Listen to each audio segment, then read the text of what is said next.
अनेक जण विचारतात की गुंतवणूक आणि सायकोलॉजी याचा संबंध आहे का? हो, खूप जवळचा संबंध आहे. अहो, सगळ्या जगामध्ये ना आज गुंतवणुकीच्या मनोवैज्ञान म्हणजे इन्व्हेस्टमेंट सायकोलॉजीवरच रिसर्च चालले. गुंतवणूक म्हणजे जर फक्त आकडेमोड जर असती ना तर अनेक मोठे जगातले जे गणितीय तज्ज्ञ आकडेमोड करणारे आहेत ना, हे सगळे आज आपल्याला अब्जाधीश दिसले असते. पण तसं नाहीये. गुंतवणुकीमध्ये फिअर म्हणजे भीती, फोमो म्हणजे मी जर आत्ता नाही गुंतवणूक केली तर मला परत संधीच मिळणार नाही. त्याच्यानंतर ग्रीड फॅक्टर असतो. ग्रीड म्हणजे लालच. आज आपण पेपर उघडला की पेपरला बातमी दिसती, कुठल्या तरी अधिकाऱ्याला 2 कोटीला फसवले, कुठल्या तरी व्यापाऱ्याला 3 कोटीला फसवले. मग एवढे उच्च शिक्षित लोक फसवणुकीला बळी पडतातच कसे? आपण चेष्टा करून मोकळं होऊन जातो हो, लालच आहे म्हणून.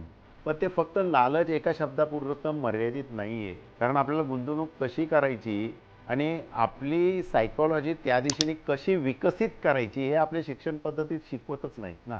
तर गुंतवणुकीची सायकॉलॉजी याच्यावर जगामध्ये रिचर्ड थेलर असतील, वॉरन बफे असतील, ग्राहम बेंजामिन असतील, यांची अनेक पुस्तकं उपलब्ध आहेत. आणि मग ती भावना काबूत ठेवणे आणि त्याला विकसित करत संपत्ती वाढवणे यालाच गुंतवणुकीची सायकॉलॉजी.